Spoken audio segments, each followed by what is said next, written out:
Hermanos, buenas noches. Qué alegría volvernos a encontrar en esta asamblea de formación, avivando el fuego del Espíritu Santo en nuestro corazón. Hoy le damos la gloria a Dios que nos ha permitido nuevamente reunirnos. Vamos a iniciar en el nombre del Padre, del Hijo y del Espíritu Santo. Amén. Amadísimo Padre, te damos gracias, te alabamos y te bendecimos por tu gran amor, por tu misericordia infinita, porque día a día caminas con nosotros nuestra historia, porque eres tú, Señor, que cuando nos hemos caído nos levantas, eres tú que cuando estamos abatidos nos consuelas, eres tú que cuando nosotros estamos enfermos tú nos sanas. Y por eso te damos gracias, te alabamos, te bendecimos.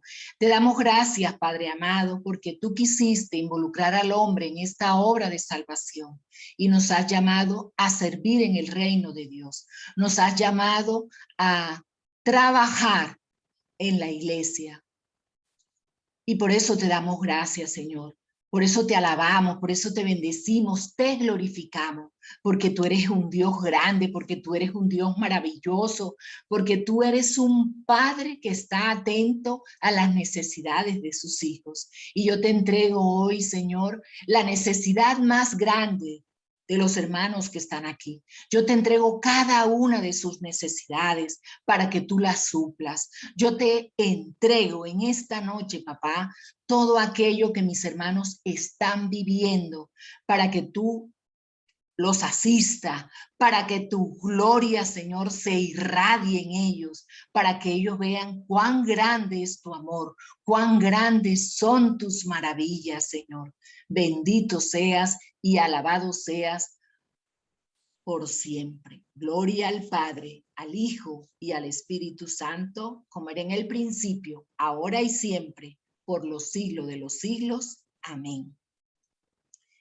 Hermanos, el tema que vamos a reflexionar en esta noche se llama formar para el ejercicio de la autoridad en la renovación. Esa autoridad se puede ejercer ya sea en el Consejo Diocesano, en la asamblea de formación, en las coinonías, servicios pastorales o ministerio. Hermanos, lo peor que le puede pasar a un pueblo o a una comunidad es no tener autoridad. Es que la comunidad sea acéfala, céfala cabeza, a no, es decir, que no tenga cabeza, que no tenga un liderazgo bien definido y estable. Es lo peor que le puede pasar a una comunidad. Más importante que en una comunidad exista multiplicidad y abundancia de carisma, es indudablemente que en ella se ejerza una autoridad en obediencia activa, en humildad y en armonía. Los servidores son aprobados para su misión. Se les confía un grupo de oración, una coinonía o un servicio pastoral. Dentro de la comunidad se van descubriendo aquellos carismas, aquellas habilidades, aquellas capacidades que acompañan a los hermanos y que ellos con esas capacidades, con esas habilidades y carisma, entonces pueden servir como líderes en los grupos de oración, en las coinonías, en los servicios pastorales y en el consejo diocesano, para que dirijan y ayuden a crecer en el Señor. Es decir, la finalidad de los servidores es ayudar a crecer en el Señor. Esa es la meta, ese es el objetivo, esa es la finalidad, ayudar a crecer en el Señor. Los servidores son los intermediarios, son el puente entre la comunidad y el consejo diocesano. Los servidores son el puente entre la comunidad y el párroco. Es decir, lo que une a la comunidad con el párroco son los servidores. Lo que une a la comunidad con el Consejo Diocesano son los servidores. Los servidores tienen la responsabilidad de velar y dirigir la buena marcha de la renovación católica carismática. Pero esa autoridad de los servidores tiene un límite. No debe sobrepasar la misión concreta confiada y ha de ser ejercida según el pensamiento expreso o tácito del signatario. Es decir, la autoridad del servidor no puede sobrepasar la del Consejo Diocesano ni la del párroco. Y debe ejercer esa autoridad con el pensamiento, con el criterio, con las directrices del Consejo Diocesano y, por supuesto, del párroco. Su cargo es un servicio a la iglesia y ese servicio entonces se presta, se ejerce en el grupo de oración, en la coinonía, en los servicios pastorales o en el Consejo Diocesano.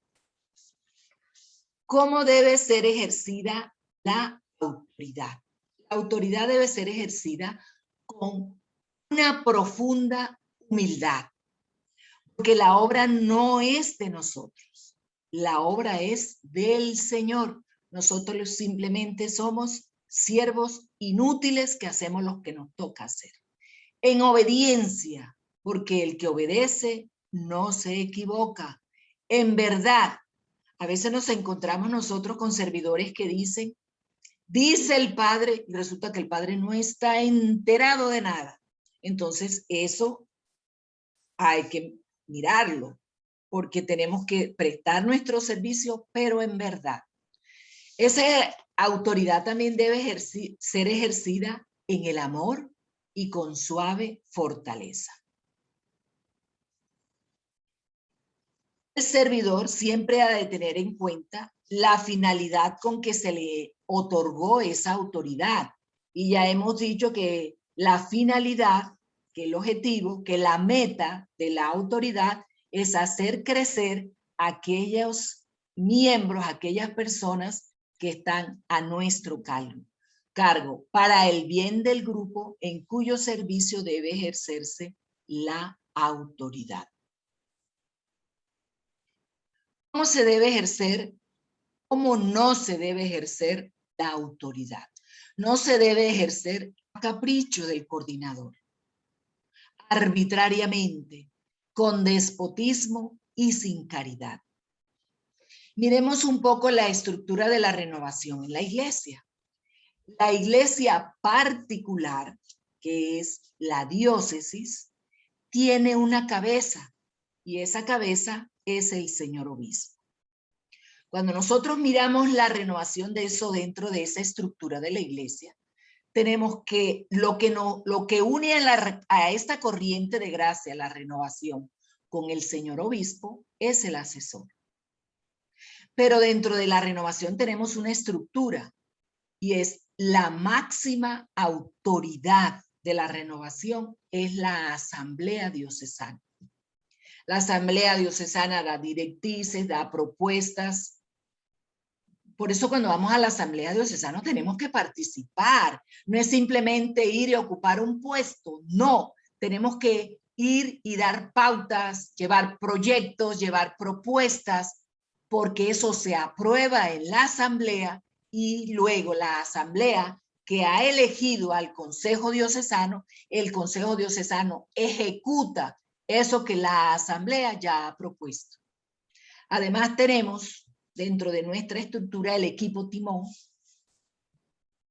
que es el que orienta, el que impulsa la corriente de gracia en la parroquia. Y también tenemos los servicios pastorales. La renovación en la parroquia también tiene una estructura. Nos debemos en obediencia al párroco, pero dentro de la parroquia tenemos, además del párroco, tenemos el consejo parroquial, que es el que se reúne para mirar y hacer propuestas, actividades, proyectos en bien de la parroquia. ¿Cómo se debe ejercer la autoridad? Esa autoridad se debe trabajar en perfecta unidad en el servicio. Ese equipo debe trabajar en perfecta unidad, en el amor, en oración y en obediencia. Y esa obediencia, ya saben que el que obedece no se equivoca y el que obedece es bendecido por el Señor. Pero al ejercer nuestra autoridad como servidores, vamos a encontrar que tenemos algunos problemas. Vamos a mirar entonces cuáles son esos problemas al ejercer la autoridad. Primero que todo, no todos los problemas y casos conflictivos que puedan ocurrir dentro de la coinonía o grupo de oración o servicios pastorales recaen dentro de la competencia del servidor. No todos. Vamos a mirar. Los problemas cotidianos pertenecen a su campo de acción. O sea, cuando nosotros estamos ejerciendo un trabajo, hay algunos problemas que se pueden producir, bueno, por el ejercicio de la cotidianidad. Pero es importante que los servidores se sientan que actúan dentro de una sana libertad. Si el Consejo Diocesano es después de la asamblea, tenemos el consejo, ellos vigilan la renovación a través de los coordinadores de los servicios pastorales. Pero el consejo tiene que darle una sana libertad a esos coordinadores de los servicios pastorales para que ellos puedan cumplir su misión, puedan cumplir su autoridad. Porque es que los coordinadores de los servicios pastorales o los equipos timón no son una marioneta que el consejo o la asamblea mueve a su antojo. No, no, no. Hay que darle una sana libertad a ellos para que ellos puedan cumplir su misión. Pero además, ellos necesitan, esos servidores necesitan estar respaldados en su misión, en su autoridad, por el asesor, por el consejo diocesano y por el párroco.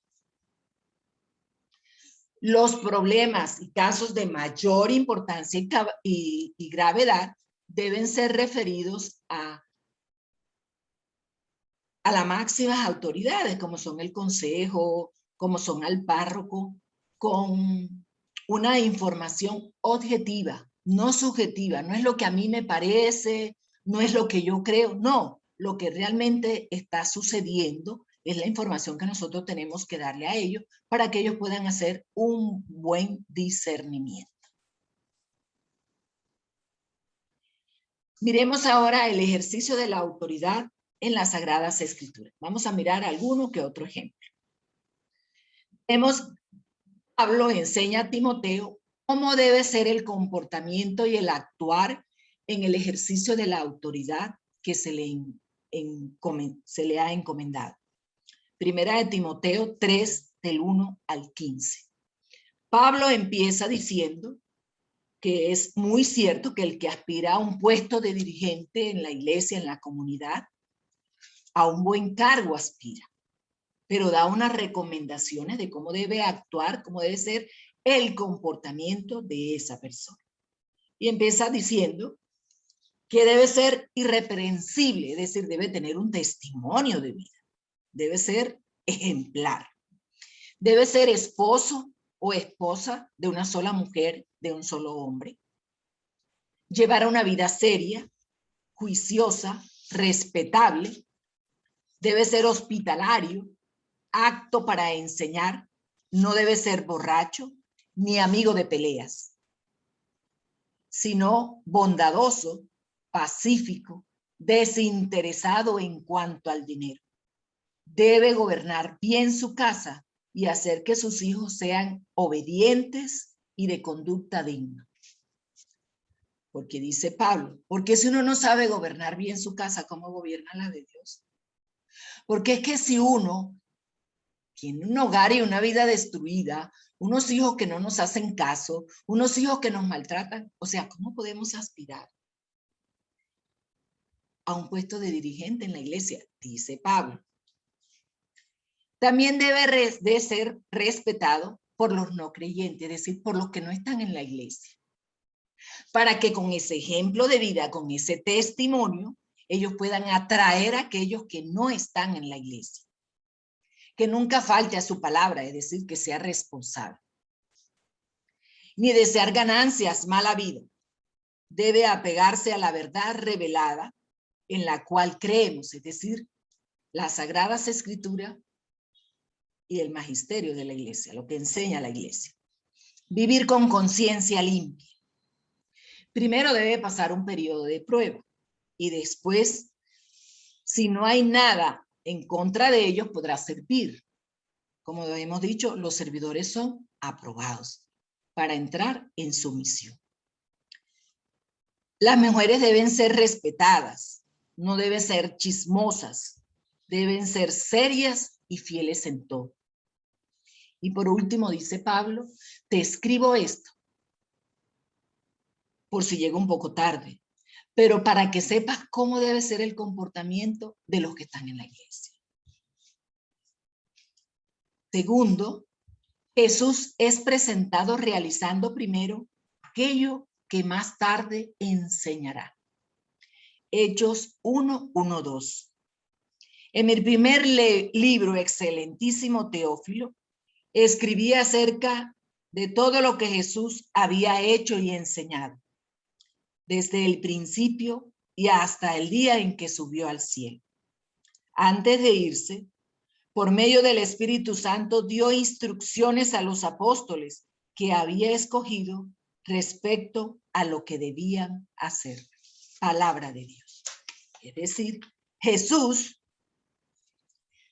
primero vive y luego enseña. Por eso él dice, Padre, perdónalos porque no saben lo que hacen.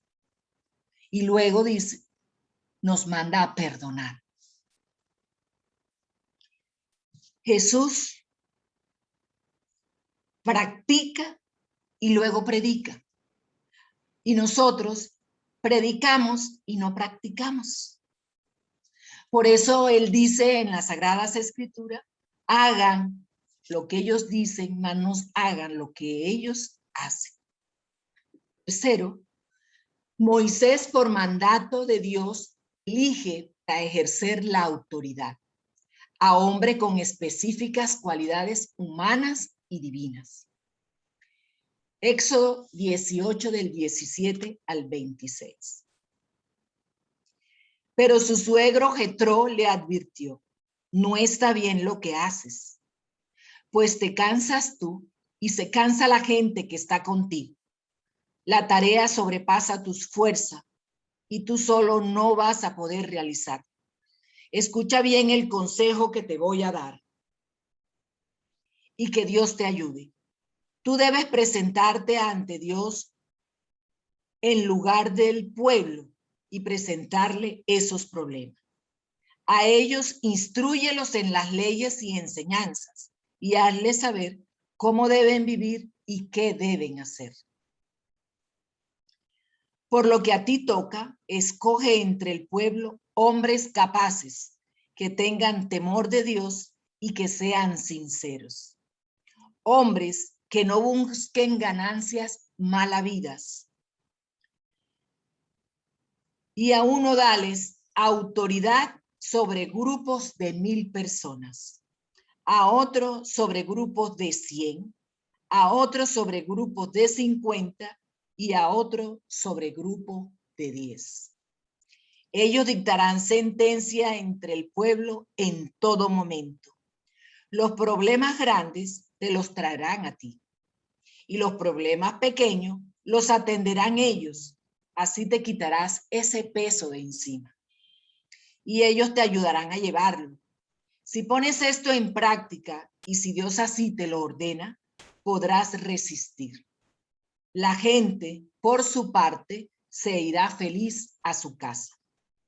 Moisés le hizo caso a su suegro y puso en práctica todo lo que le había dicho.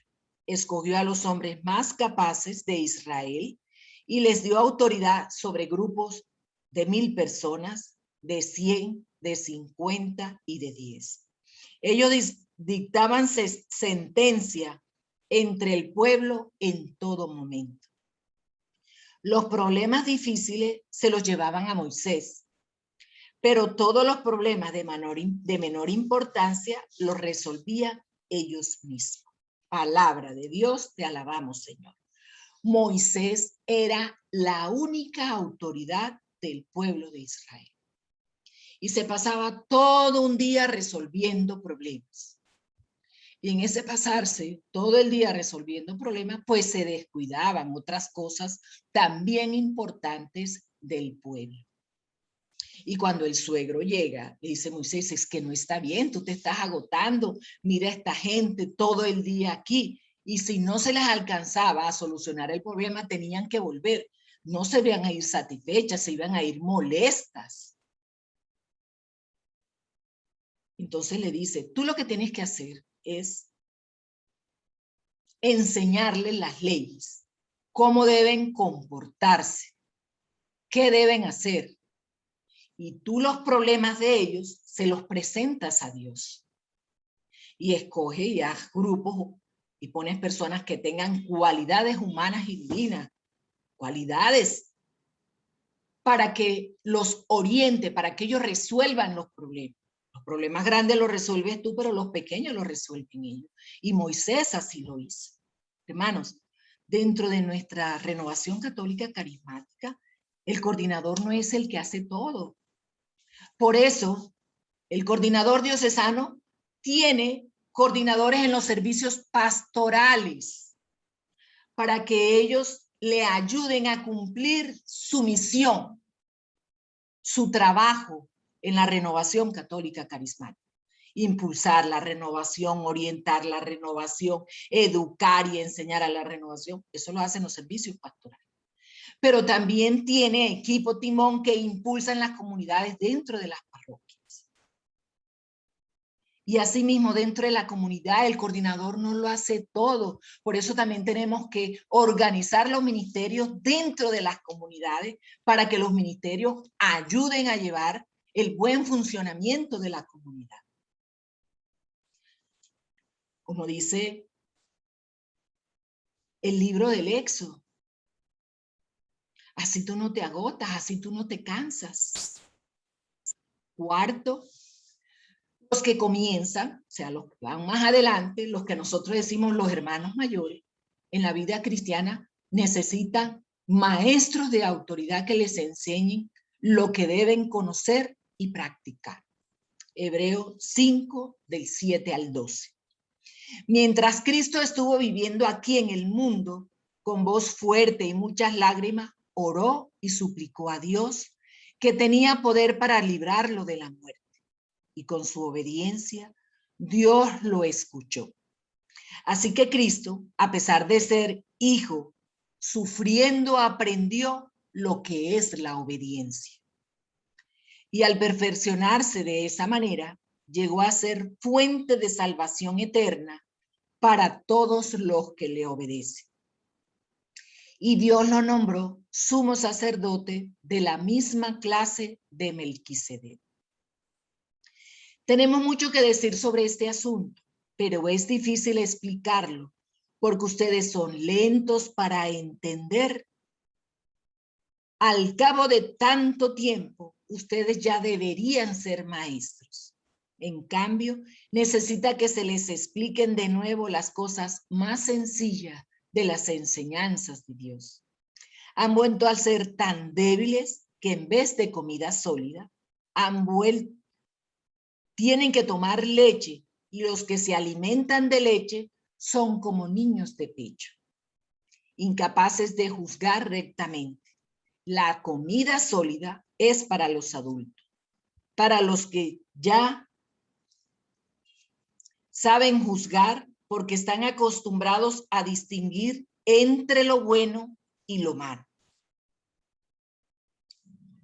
Los responsables, los coordinadores de comunidad deben preparar a los miembros de la comunidad para que un día ellos los suplan a ellos en su servicio.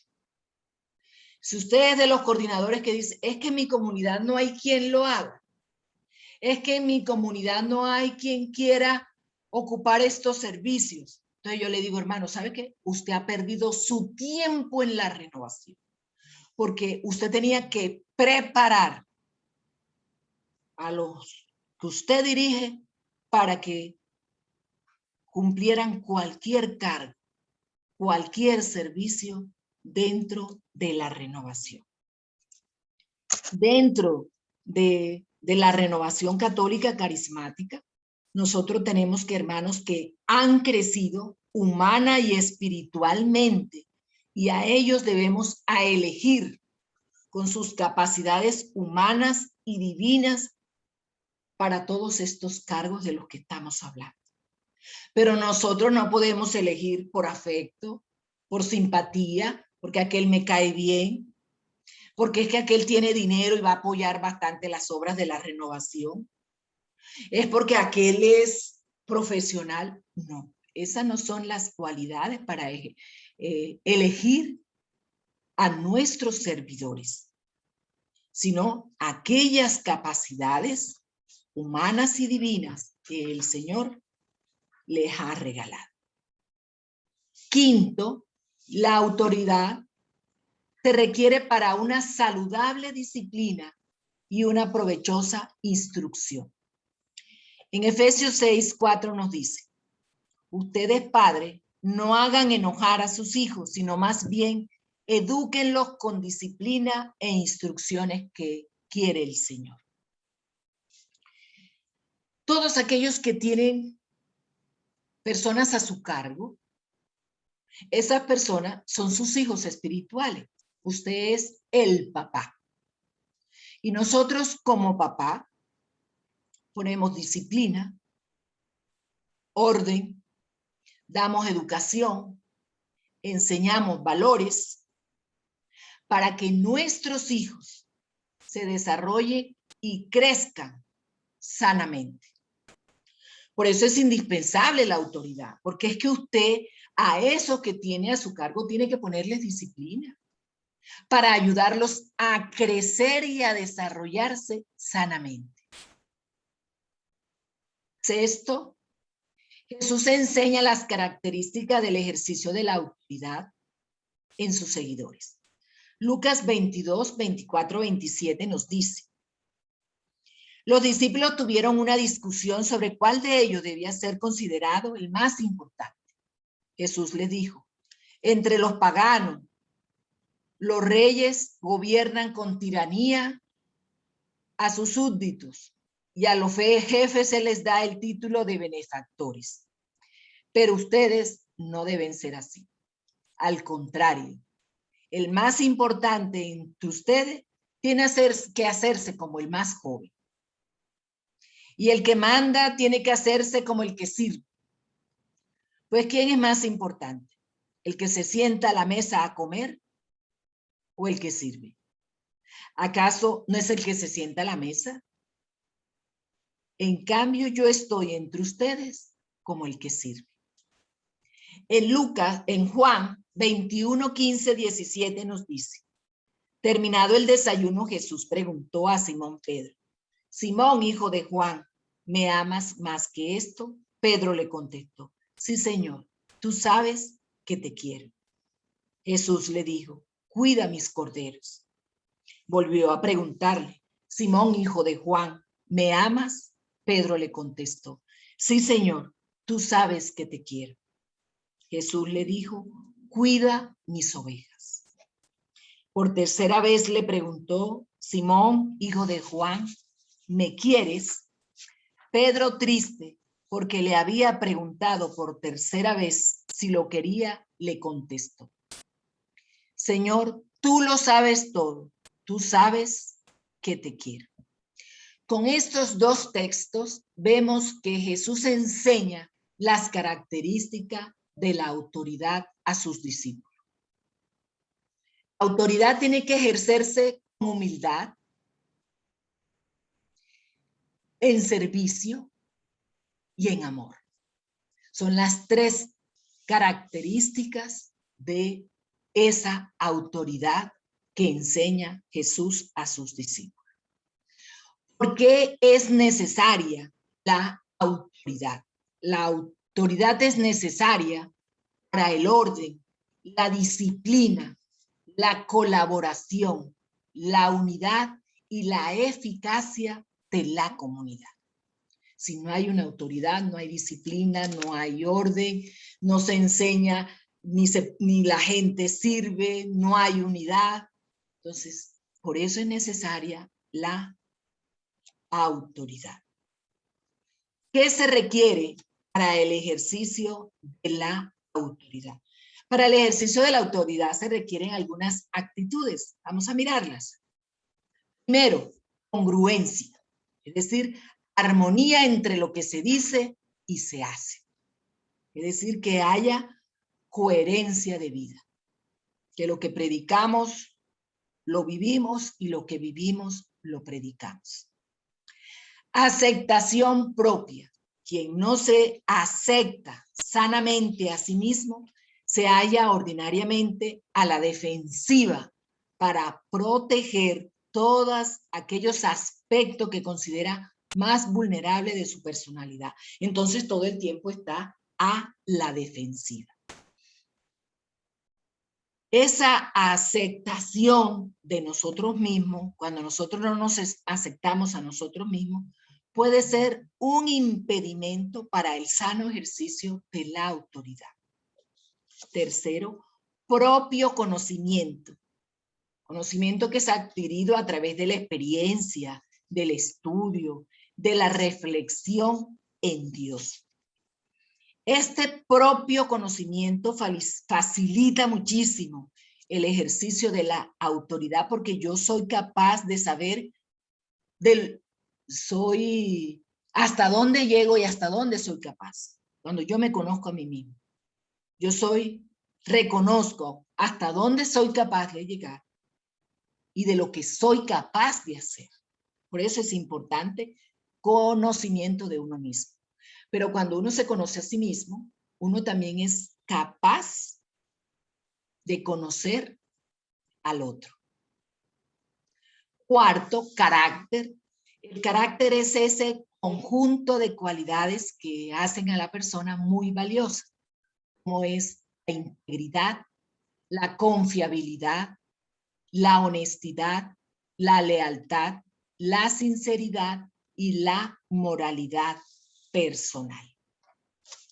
Y quinto, que sea un hombre de Dios.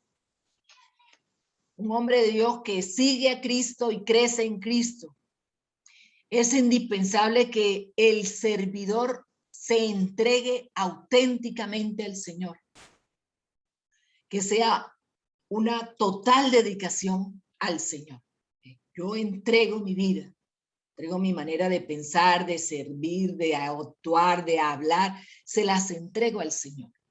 Para que, como dice Pablo, ya no actúe yo, sino que actúe Cristo en mí. ¿Quién es el mejor modelo de auténtica autoridad? El mismo Cristo es el modelo de la auténtica autoridad que ejerce conforme a la voluntad del Padre Celestial. Juan 5:19 nos dice: Jesús le dijo, les aseguro que el Hijo de Dios no puede hacer nada por su propia cuenta, solamente hace lo que ve hacer al Padre. Todo lo que hace el Padre también lo hace el Hijo, palabra de Dios. Todo lo que Jesús hace es porque se lo ha visto hacer al Padre. Es decir, Jesús sigue las huellas del Padre. Y nosotros como discípulos misioneros de Jesucristo, también tenemos que seguir las huellas del Maestro. Sobresalir en el ejercicio de la autoridad requiere que del líder una fuerte sensibilidad para usarla a su tiempo, en la medida y el modo de vida.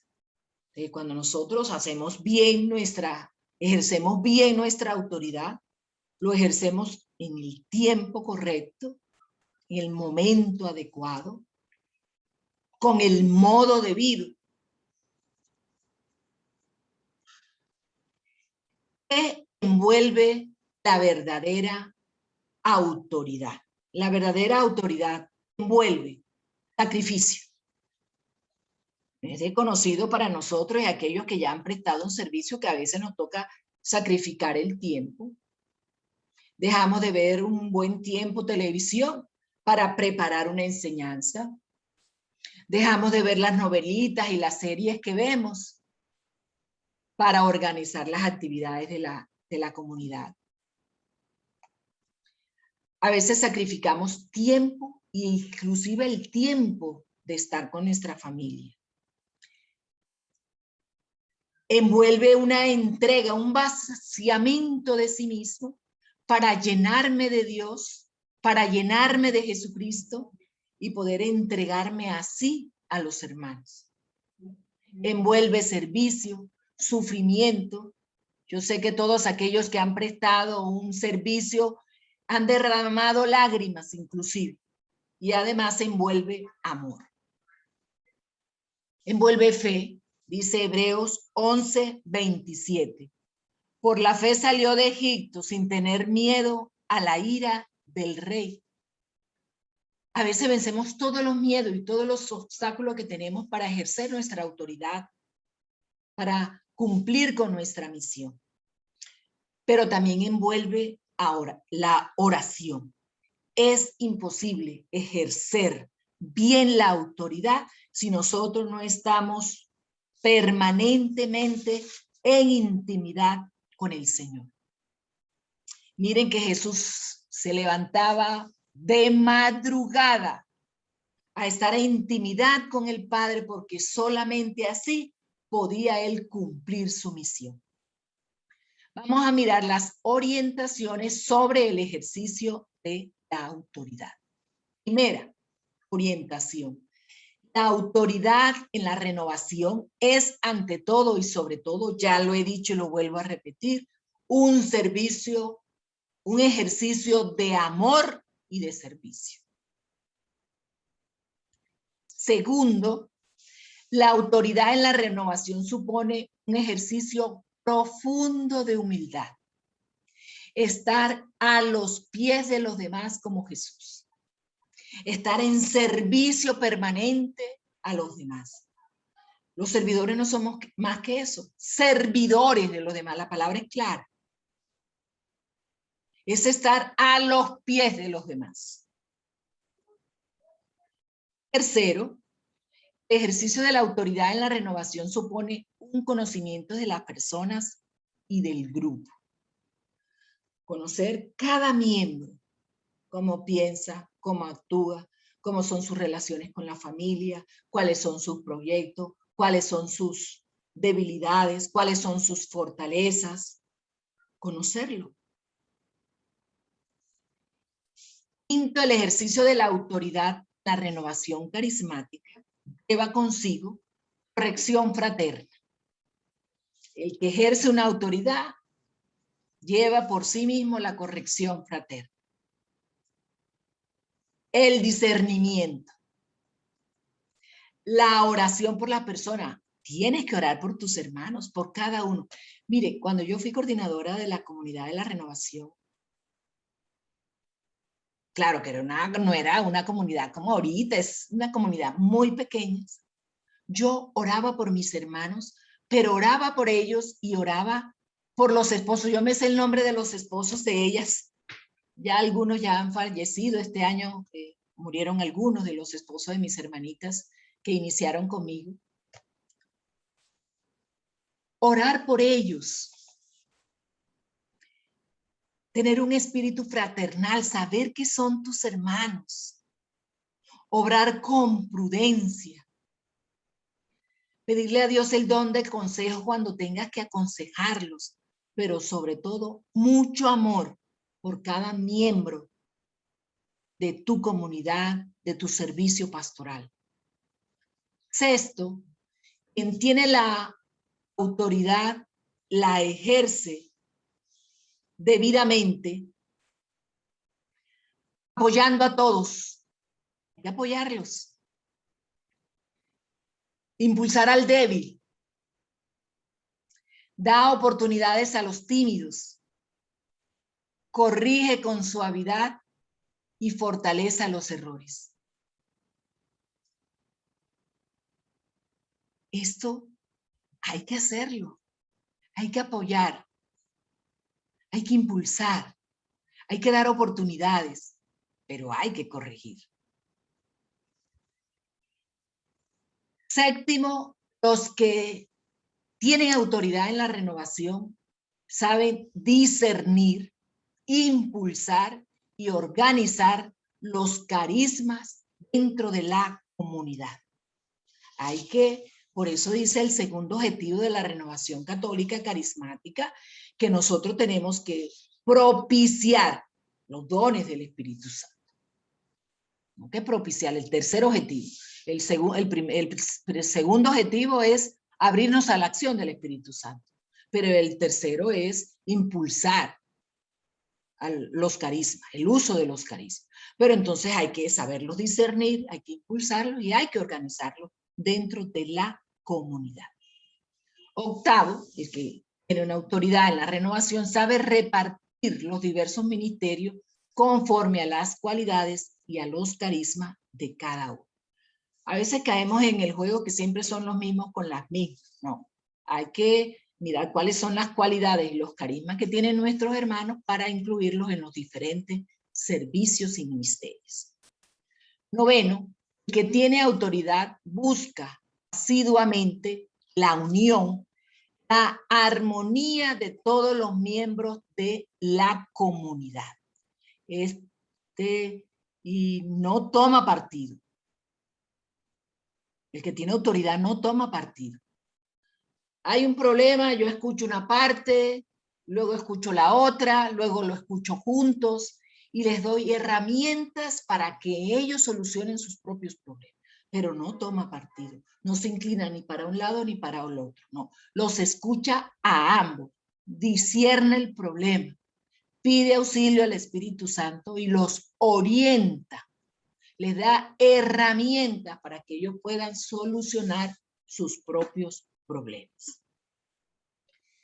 ¿Qué es lo primero? Lo principal del que tiene autoridad. Lo primero, lo principal es buscar, proteger, mantener, acrecentar la unidad y el amor en la comunidad, en el servicio pastoral, en esta corriente de gracia.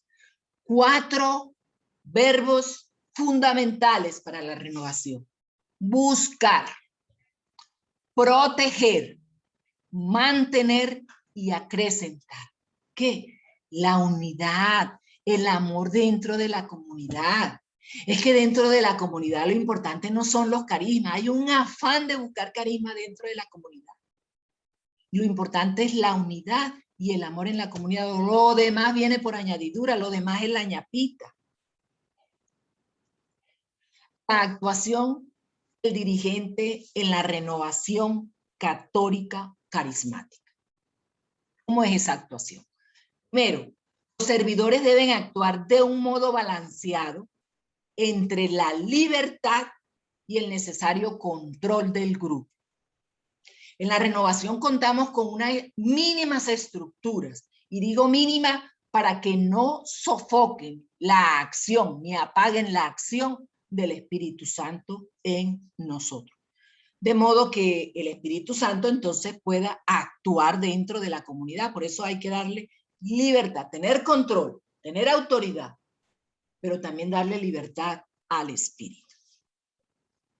Segundo, si se impone excesivo control con innecesarias restricciones, con minuciosas reglamentaciones, con inflexibilidad en el ordenamiento, el Espíritu no puede actuar. El Espíritu Santo no puede actuar. Lo hemos excluido como moderador principal de la comunidad, de nuestra vida, con tantas leyes, con tantas restricciones, con tantas reglamentaciones.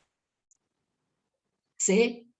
Si por el contrario el dirigente no pone control alguno, entonces inevitablemente comienzan a aparecer elementos que rompen el clima de oración del grupo, el amor, la unidad, la fraternidad. Entonces, por eso también muchos se alejan de la comunidad porque se desilusionan, porque están insatisfechos, se retiran de la comunidad. Entonces, también el no tener un control, no tener un orden en la comunidad, también afecta, ¿no? Cuando hay un excesivo control. Primero, cuando el dirigente impone sus ideas en la comunidad. Sin esperar, sin preguntarle al Señor, ¿qué quiere el Señor para la comunidad? Porque no es lo que quiera yo, es lo que quiere el Señor para la comunidad. Por eso tiene que ser un hombre, una mujer de oración, para decirle, Señor, ¿qué quieres tú para esta comunidad? ¿Cómo debo actuar yo con esta comunidad? Tengo este problema, Señor, ¿cómo lo puedo solucionar? Pero no es imponiendo tus ideas. Es lo que Dios quiere para esa comunidad. B, los dirigentes están ansiosos respecto de los momentos de silencio del Señor. ¿Por qué? Porque no saben esperar en Dios, porque no saben escuchar a Dios. Y entonces el que tiene autoridad tiene que ejercitarse en saber esperar en Dios y en saber escuchar a Dios. Porque es que Dios responde, pero no cuando tú quieres, sino cuando Él quiere, en el momento oportuno. C, los dirigentes dominan demasiado y entonces se pierde ese clima de oración, esos momentos de oración, y en todo momento quieren meter enseñanza. No tiene que haber un equilibrio entre la oración y la enseñanza. D, los dirigentes le dan una importancia inmerecida a los detalles y convendría, de verdad que convendría mirar los casos detalladamente. Hay casos excepcionales, pero convendría hacerse de la vista gorda y dejar pasar algunas cosas o retomarlas en algún momento oportuno y hablarlas en su momento adecuado con la persona indicada. Pero cuando se le da mucha importancia a tantos detallitos, a tanta minucia, eso lo que hace es que rompe la unidad, el amor, la fraternidad en la comunidad. Los dirigentes son reacios a admitir sus diferencias. Lo que yo diga y pare de contar. Es decir, el Espíritu Santo y yo hemos decidido, pero a veces ni siquiera el Espíritu Santo, yo he decidido y pare de contar. No, hay que escuchar la comunidad porque la comunidad también tiene grandes ideas, porque la comunidad también es voz de Dios. Y con esa sugerencia podemos nosotros mejorar la comunidad, mejorar la relación en la comunidad. Entonces también los dirigentes tienen que ser flexibles, escuchar la opinión, las propuestas de los demás. Sobre todo cuando podían mejorar. Los dirigentes son difíciles para hablar con ellos, para tener un diálogo fraternal con ellos. Son difíciles al cambio de ideas. Esto se ha hecho así, siempre se va a hacer así. No, las cosas van cambiando. Las cosas van cambiando. Nosotros no tenemos por qué estancar y cuadricular el Espíritu Santo. No, el Espíritu Santo es novedoso. son difíciles con sus puntos de vista y no reciben opinión de los demás. Sus experiencias son las que valen, no valen las experiencias de los demás. Porque ellos creen que merma su autoridad cuando hacen eso. Cuando tienen un diálogo, cuando están abiertos a las ideas de los demás, cuando tienen en cuenta el punto de vista y las opiniones de los demás. Ellos creen que merma su autoridad y no, al contrario, usted perfecciona su autoridad. Cuando hay un control insuficiente, se ejerce poca autoridad en la comunidad. Cuando los dirigentes dejan que la reunión de oración marche superficialmente porque no han preparado, porque ni siquiera tienen un cronograma de actividades. Y a veces lo invitan a uno, ay Lilia, mira que quiero que me dé una charla allá en la comunidad. Bueno, y cuéntame, ¿cuál es el tema que llevan en el cronograma? No, el que tú quieras. No, eso no es así. Tiene que haber un orden, una organización dentro de la comunidad. ¿Ve? Los dirigentes no fomentan los carismas. Los dirigentes no fomentan los carismas y no están atentos a ese soplo del Espíritu. Abrir los espacios y orar para que el Señor derrame abundantemente los carismas dentro de los miembros de la comunidad, porque es que el único que puede tener carisma soy yo, el dirigente de la comunidad. No, los carismas son para la iglesia y todos somos iglesia y es para construir la iglesia. Los dirigentes permiten que las personas emocionalmente inestables dominen la reunión de oración. Y es importante hacer esa corrección y hacerla a tiempo y con el debido modo. Una persona perturbada, desequilibrada emocionalmente, no puede dirigir la comunidad. No puedo, hay que tenerla controlada. ¿Puede estar en la comunidad? Claro que sí. ¿Hasta dónde se extiende el ejercicio de la autoridad de los servidores? Primero, los dirigentes son servidores y la autoridad que ellos ejercen sobre la vida del grupo es una autoridad basada, lo hemos dicho y lo repito nuevamente, en el servicio y en el amor. Un sabio liderazgo cristiano requiere que estemos cercanos a las personas que nosotros estamos dirigiendo.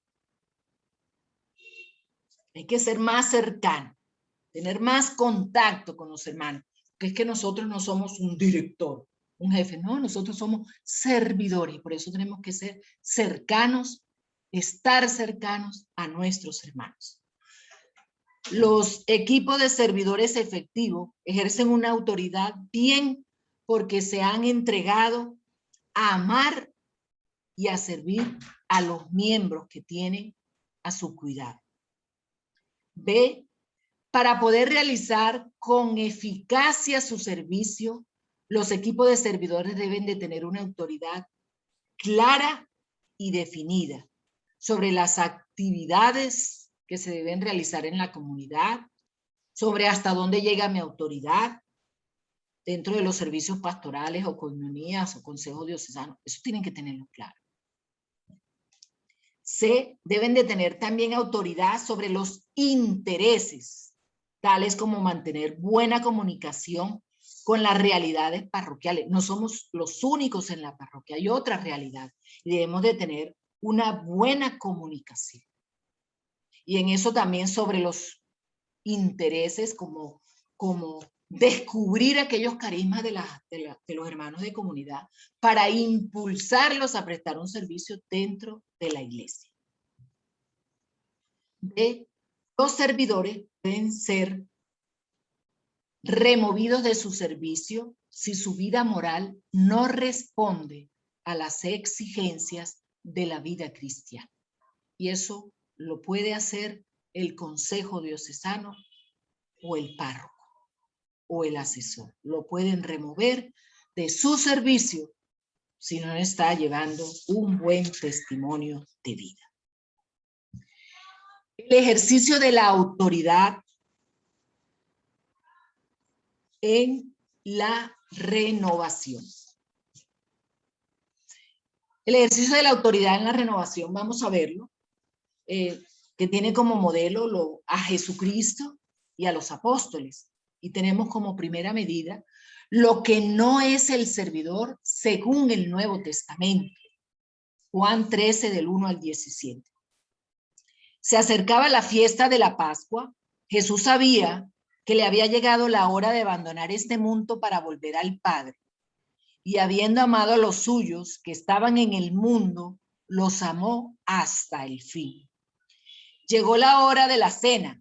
El diablo ya había incitado a Judas Iscariote, hijo de Simón, para que traicionara a Jesús. Sabía Jesús que el Padre había puesto todas las cosas bajo su dominio y que había salido de Dios y a él volvía. Así que se levantó de la mesa, se quitó el manto y se ató una toalla a la cintura. Luego echó agua en un recipiente y comenzó a lavarle los pies a sus discípulos y a secárselos con la toalla que llevaba en la cintura. Cuando llegó a Simón Pedro, éste le dijo: ¿Y tú, Señor, me vas a lavar los pies a mí? Ahora no entiende lo que estoy haciendo, le respondió Jesús. Pero lo entenderás más tarde. No, contestó Pedro, jamás me lavarás los pies. Si no te los lavo, no tendrás parte conmigo. Entonces, Señor, no solo los pies, sino también las manos y la cabeza. El que se ha bañado no necesita lavarse más que los pies, le contestó Jesús, pues ya todo el cuerpo está limpio. Y ustedes ya están limpios, aunque no todos. Jesús sabía quién lo iba a traicionar y por eso dijo que no todos estaban limpios. Cuando terminó de lavarse los pies, se puso el manto y volvió a su lugar. Entonces les dijo: ¿entienden lo que he hecho con ustedes? Ustedes me llaman maestro y señor y dicen bien porque lo soy. Pues si yo, el Señor y el maestro, les he lavado los pies también a ustedes, deben lavarse los pies los unos a los otros. Les he puesto el ejemplo para que hagan lo mismo que yo he hecho con ustedes. Ciertamente les aseguro que ningún siervo es más que su amo. Ningún mensajero es más que el que lo envió. ¿Entienden esto? Dichosos serán si lo ponen en práctica. Palabra de Dios. Vemos aquí lo que no es el servidor en el Nuevo Testamento. Jesús, con este gesto en la última cena, les enseñó a los servidores de él, a sus seguidores, lo que era un servidor. Un servidor no es para ocupar puesto de privilegio. Un servidor no es para que le sirvan, sino para servir. Los servidores creen que están ahí es para mandar y mandar y mandar. No, están ahí también para servir.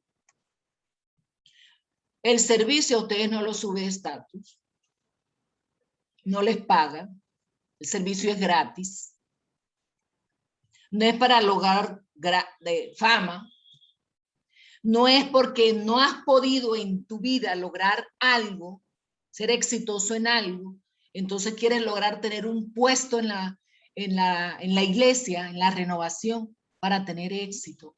No, el servidor del Señor en el Nuevo Testamento no es eso.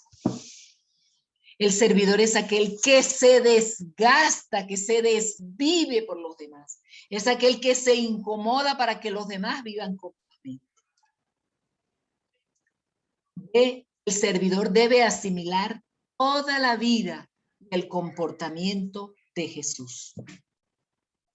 Liderazgo en el Nuevo Testamento no es tener poder político.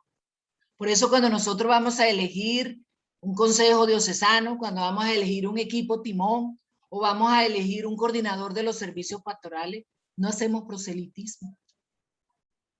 Hacemos oración para que Dios ponga en nuestro corazón a quién hemos de elegir. Un servidor como Jesús No tiraniza a los que les ha tocado cuidar, sino que es modelo para la Grey, nos dice Primera de Pedro 5:3. No es un control del culto, nos dice Lucas 22:27. Pues, ¿quién es más importante? ¿El que se sienta a la mesa a comer o el que sirve? ¿Acaso no es el que se sienta a la mesa? En cambio, yo estoy entre ustedes como el que sirve. Servir, desgastarse por los demás, incomodarse por los demás, donarse, entregarse por los demás. Liderazgo en el Nuevo Testamento entonces es dar alimento, ser ejemplo, paternidad, insistencia y corrección fraterna, discreta. Le dejo todas estas citas bíblicas para que ustedes, cuando les llegue el material, lo puedan hacer. Ejercicio discreto de la corrección fraterna. El que ejerce una autoridad tiene que ejercer corrección fraterna. Vamos a mirar dos aspectos de la corrección fraterna: su dificultad y su importancia. Su dificultad. Esta dificultad puede provenir por parte del que está llamado a hacer la corrección, de los líderes, porque ellos, algunos son tímidos para ejercer esa corrección, otros porque no tienen la habilidad para hacerlos, porque no quieren perder el afecto de los hermanos de comunidad, o por temor a herir a los demás. Primera dificultad. Segunda dificultad, puede resultar difícil por parte de las personas o personas a quienes se les ha corregido. La primera es del que corrige. La segunda es el de que es corregido. Y no es desconocido para ninguno de nosotros que instintivamente rehusamos a que se nos llame la atención. No nos gusta que nos llamen la atención, aunque sea para nuestro bien. Pero dice la carta de los Hebreos que al principio nos molesta, pero que después esa corrección nos hace mucho bien.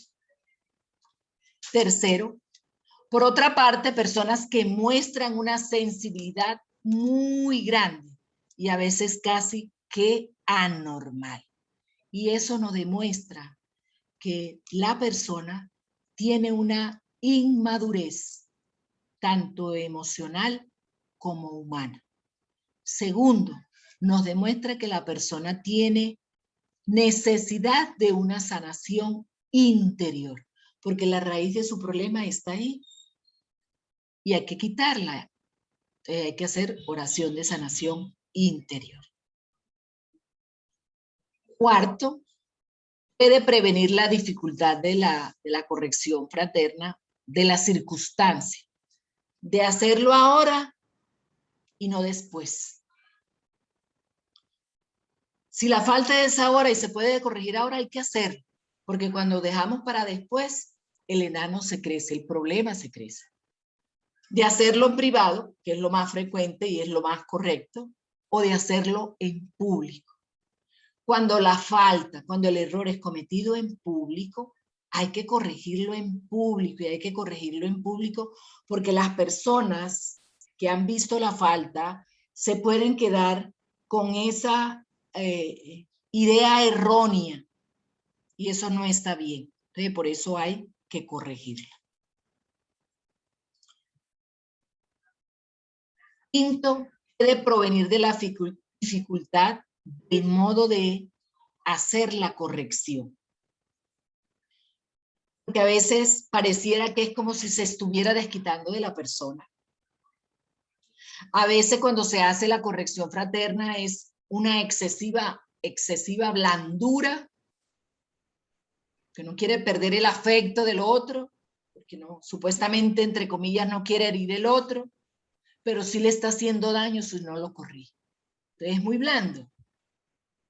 O a veces un excesivo rigor que llegan hasta el extremo, y tampoco allá. De una manera ambigua, que las expresiones, que todo lo que utiliza es tan general, que la persona no se siente aludida. Eso no es para mí. No, hay que ser frentero cuando se va a hacer la corrección. Frentero a la persona que es, de un modo en que se ejerza el amor, pero que se ejerza la corrección. Ahora vamos a mirar la importancia de la corrección. Es importante corregir el bien de la misma persona o de las personas corregidas, porque se les está sacando de un error.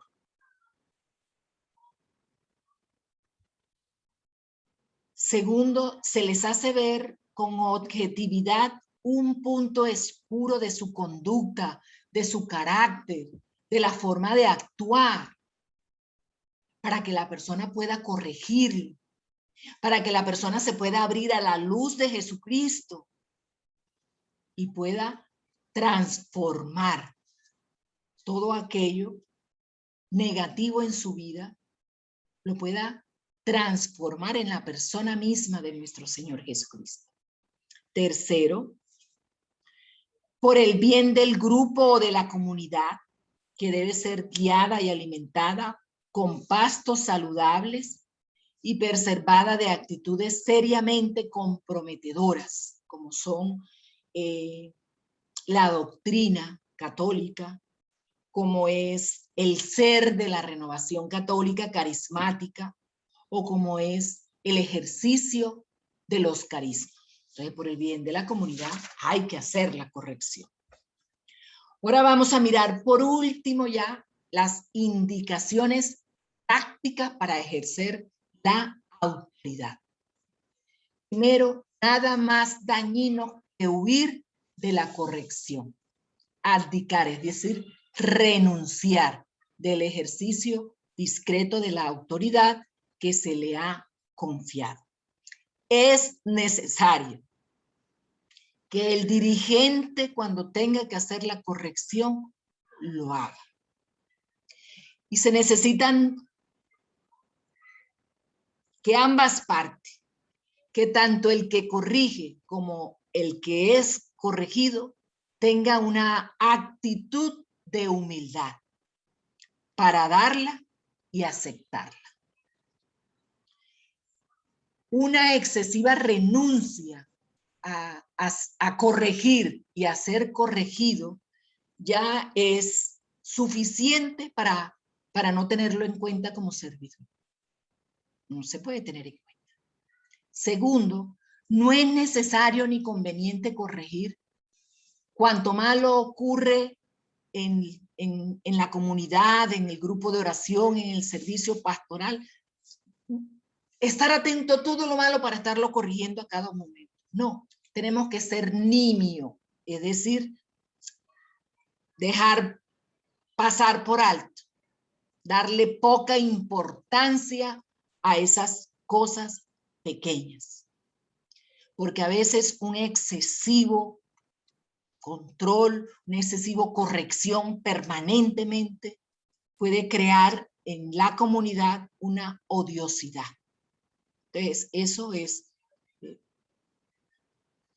cosas que ni vale la pena nombrarlas, ni tocarle, ni pararle bola, sino hacerse de la vista gorda.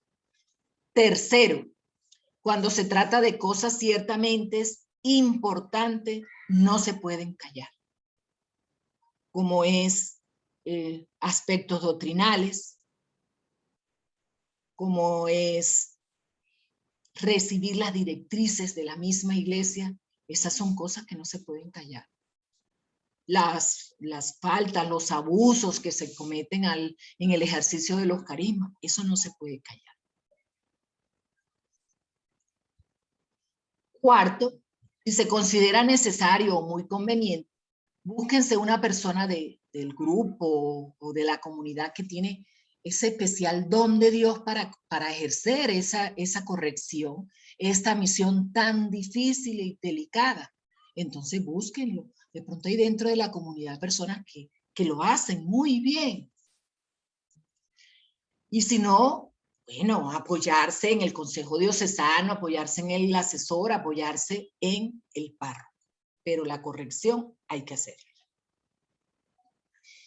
Quinto, la experiencia muestra que a medida que las personas van creciendo y madurando humana y espiritualmente, son menos sensibles a la corrección y entonces lo acogen con buena voluntad y asumen la corrección y ponen en práctica todo lo que les están diciendo.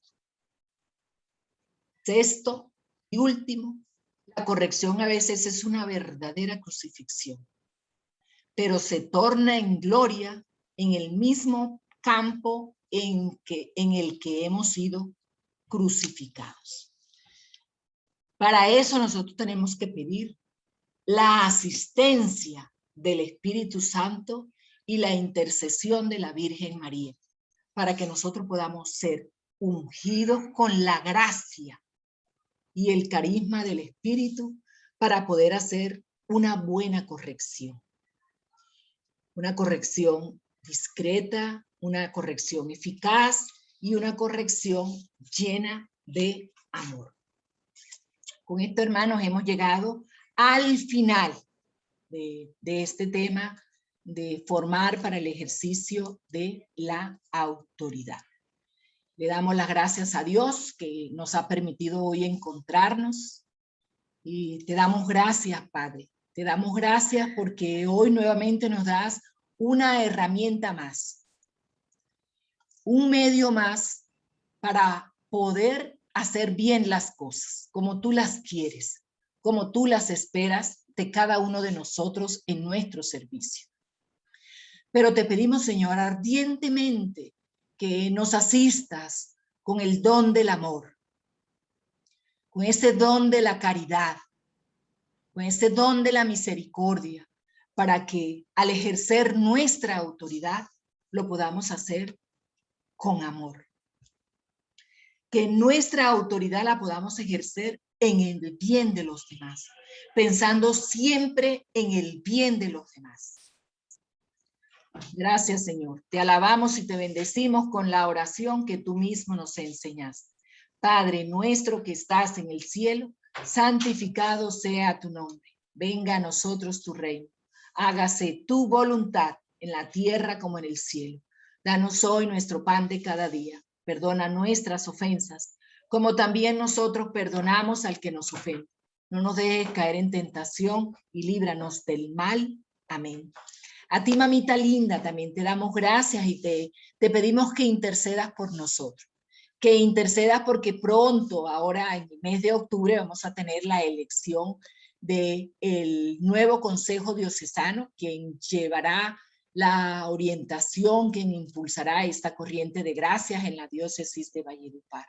Te pedimos, Madre, que pongas en tu sentir el orar por nosotros ante tu Hijo Jesucristo, para que Cristo ponga en nuestro corazón aquellas personas que Él quiere que dirijan esta renovación católica carismática. Te pedimos, Madre, que intercedas por cada una de nuestras necesidades, porque a veces con tantas circunstancias difíciles es imposible servir bien en la iglesia. Por eso te pedimos, Madre, que ores por cada una de las necesidades de cada uno de nosotros en esta noche. Dios te salve María, llena eres de gracia, el Señor es contigo. Bendita tú eres entre todas las mujeres y bendito es el fruto de tu vientre, Jesús.